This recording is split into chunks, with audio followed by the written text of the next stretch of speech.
Hello everyone, welcome to Touch to Click. In this video, how to turn on microphone access on Android.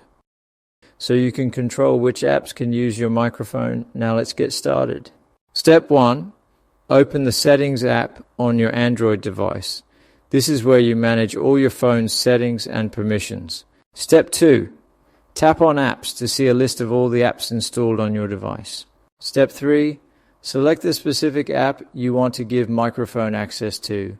This lets you control permissions for that app only. Step 4. Tap Permissions, then choose Microphone. Here, you can set the permission to allow only while using the app or ask every time to keep your microphone secure. Alternatively, Step 5. Go back to Settings main menu, then tap on Security or Privacy and open Permission Manager. Tap Microphone to see all apps with microphone access. Step 6.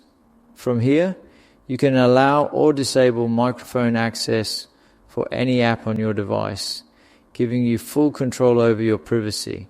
Thanks for watching, and don't forget to subscribe to the Touch to Click channel for more helpful tips.